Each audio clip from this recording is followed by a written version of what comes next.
Welcome to KOAM Presents, a podcast produced by KOAM News Now and the 4 States' most watched news team.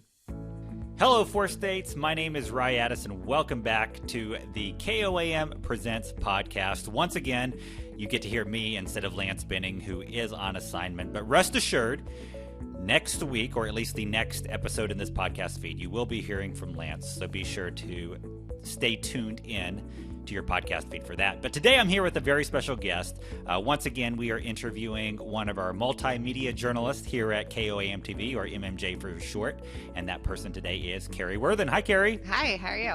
I am doing great. So today's your day off, and you still managed to come into work anyway. Yes, yeah. I feel like I'm always working on my days off, so it's fine. Well, we appreciate you having here. I know, as they say, news never sleeps, and when you have a career in news, that's kind of what you sign up for, right? Yes, and this is the fun part, so it's okay. Awesome. Well, one thing I wanted to start off, we were talking off camera. I know what we are doing with you and your colleagues right now is kind of putting you in different positions as far as the hours you work, the shifts you work. So tell us right now, what are your days like now, and then what are they going to be here in a couple weeks? Right now I work Friday, Saturday, Sunday, and Monday. We work 4/10s, and so we'll have 3 days off, which I actually prefer.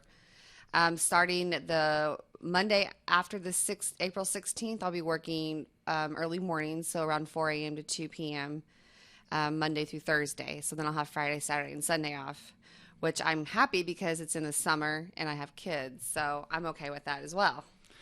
Yeah, I mean, we're friends on social media. I know you're very active on there. I know you're a very active mom, so I'm sure just kind of basing or having a schedule that coincides with your kids' schedules is great. Yes, and then also, I'm so lucky because everybody at work, well, if I'm like, hey, my kid has a game tonight, can I get off a little early? I'm like, yeah, as long as we can get your stuff done, you can leave early. So I'm very thankful for that. Awesome. Well, let's kind of hop in, just kind of get to know you a little bit better. Let's have some fun. Some questions will be more serious than others, but we'll just kind of hop in here and see where the conversation takes us. First things first, I know you are one of our few MMJs that have ties to the 4 states. So tell our listeners where you grew up, where's home for you. So I was actually born in Florida, okay, but I call myself a construction brat. My parents were construction. We moved with jobs, so I ended up in Kansas, and then I moved to Miami, Oklahoma.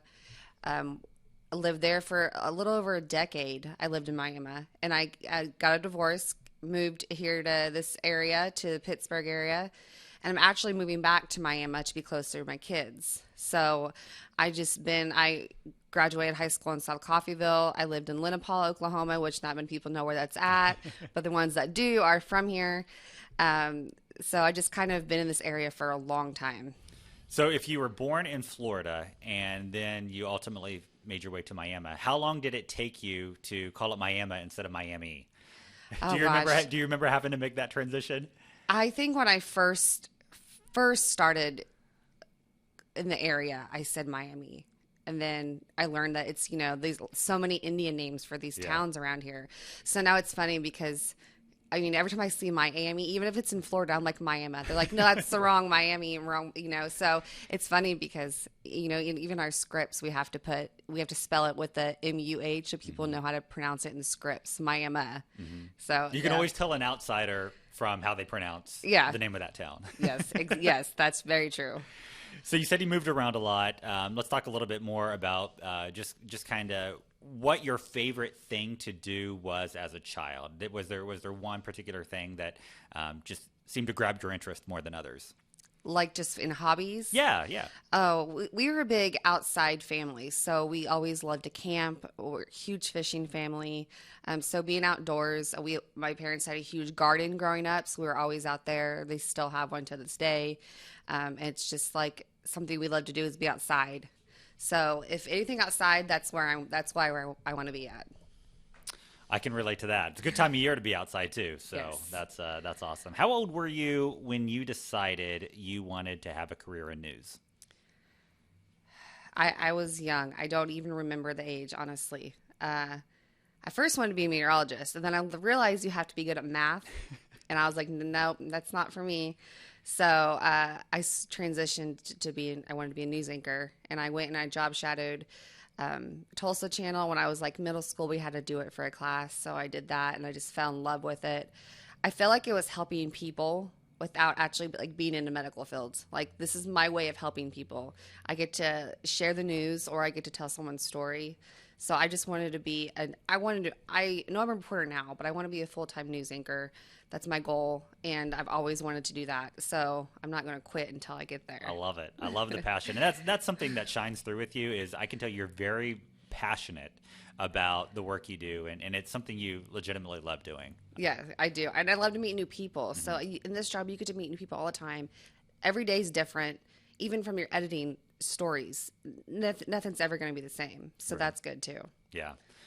I don't know how many of our listeners know this, because they probably first became familiar with you when you started being on air, but you actually worked with KOAM before you got your current position. So tell our listeners a little bit more about just kind of your background with the station.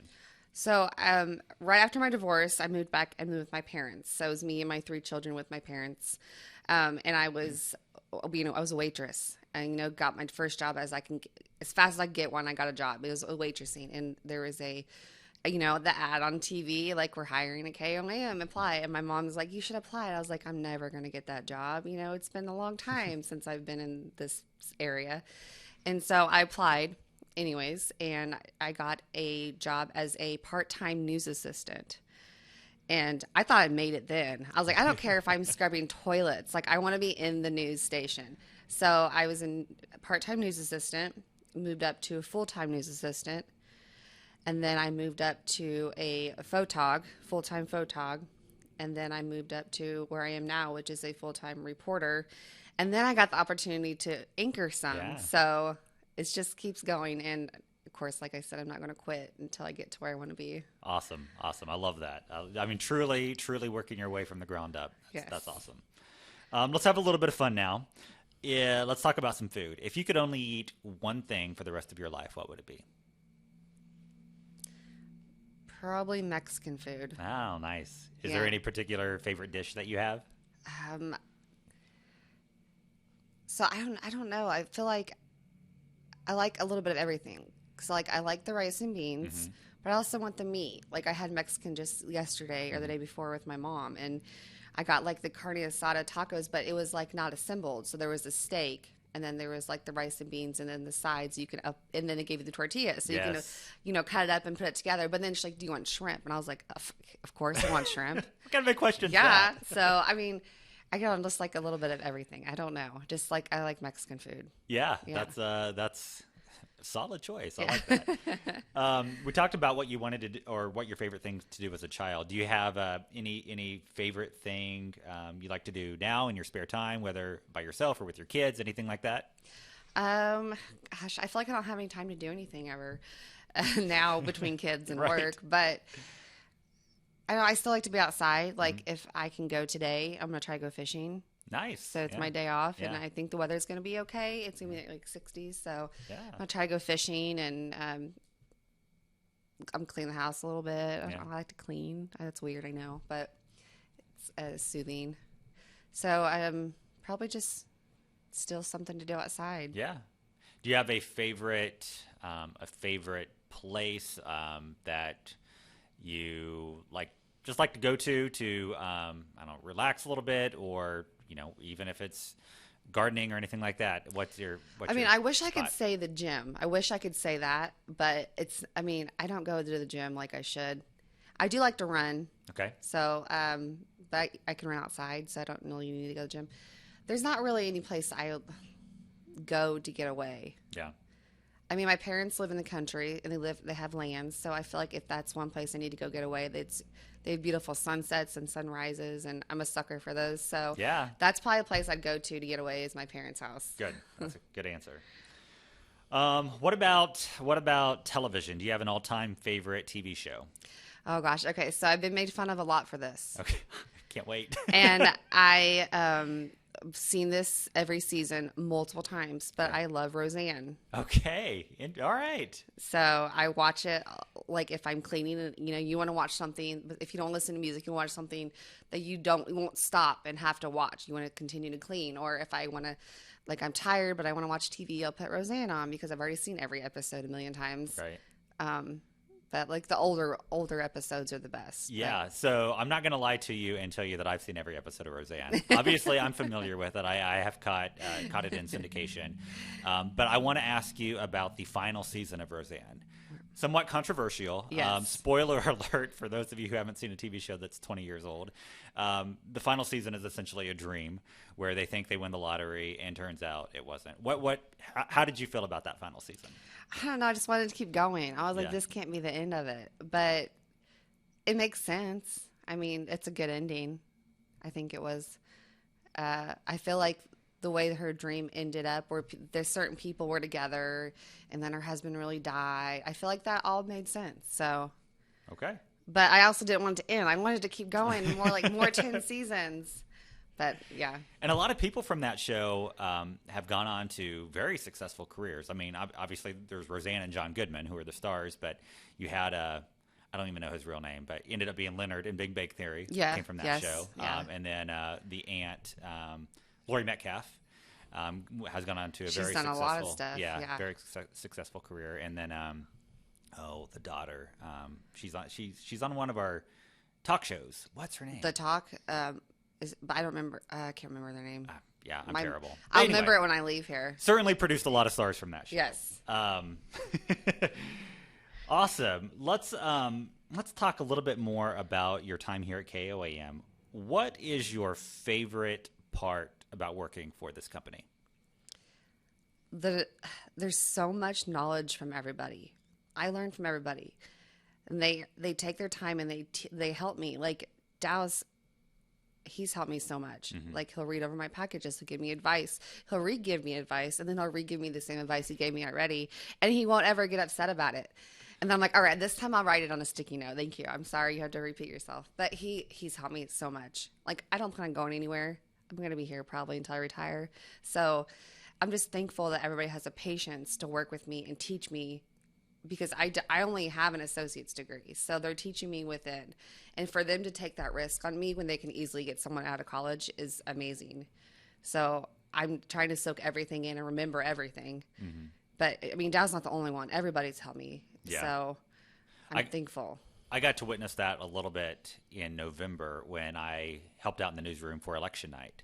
And I could just see it wasn't about individuals doing their thing. It was about a team coming together to produce the best coverage they possibly could that evening. And that was really, really cool to see. Yeah, and then you get pizza. So I mean, win-win, right? yeah. Do you have a favorite story that you've covered in your time as an MMJ? Oh my gosh, there's so many. So I love the feel-good stories. Mm-hmm. I'm not like the hard. Like I will if there's something you want me to. I'm not gonna turn any story down, but I love the feel-good stories. Like Yeah. I want to touch people's hearts. I think the one that got to me most, I think I almost made Amber cry when I think she filled an anchor. I think she almost cried, was when there was a canine dog put down. I actually personally knew the officer of that dog, so it was emotional for everybody. But I don't know. I like covering stories that mean something like that. Like it touches people. Mm-hmm. So I don't have a favorite one, but I have the ones that, like, if there's someone doing something good, I would love to tell their story. Like, give me the opportunity to, like, it's a craft when you edit a story. I feel like you have to be crafty. You have to have this, or when you shoot certain B-roll, you have to think differently. So if I can tell someone's story and make them happy, that's what I like to do. It's a great answer. So I love that. Yeah, I have nothing else to add there. Let's end the conversation on a bit of a lighthearted note. So, do you have any favorite that you can share? Because I know there's probably some things you can't share, but any favorite behind the scenes stories that either just really made you laugh or anything that just you instantly think of? Oh, there's so many of those behind the scenes. So I think I've told my mom this before, but I love puns in my Okay. packages. Like if I can put puns, I'm going to use them all the time. But Dow does not like puns unless he makes them up himself. Okay. So there's times that he says puns. I remember when I was a news assistant, I was behind the camera, and he said a pun and that none of us saw coming. I laughed so hard. You could hear it on air. I was laughing so hard. But then, like, there's times that he comes in at the end of the noon and previews the 5. Mm-hmm. And so, like, one time, our assignment editor, Stephanie, put a pun in there, knowing that he would probably pre-read the script. He didn't have time that day. So he got to the pun, and he, like, paused for a second, and then he said it. But he didn't say it, like, with the right, Right. the right voice. But you could tell, like, he's like, dang it, I can't believe I said this. Or I'll put a pun in the end of the tag where he has to say it and he ends up changing it. But those are so fun. I like to do it. So if you hear a pun on KOAM, chances are Keri's behind it in some form. Yes, yeah, exactly. That's awesome. Where can people reach out to you, find you, follow you, anything like that? You mentioned potential story ideas. What's the best way to get a hold of you? I mean, I have a work Facebook page. KOAM, Keri Worthen, but I'm not a closed book. So if they want to reach to me on my personal Facebook page, Keri Worthen, I mean, I'd be happy to send me a message. So I'm not afraid to answer anything. Just I like it. reach out to me. Awesome. Well, anything else that you want to say before we sign off? Just thank you. Yeah. Well, thank you for doing this, Keri. It was a lot of fun.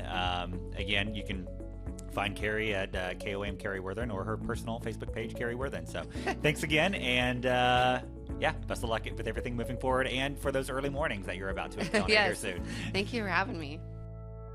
Thank you for listening to KOAM Presents. For the latest content and local news, weather, and sports, please go to KOAMnewsnow.com.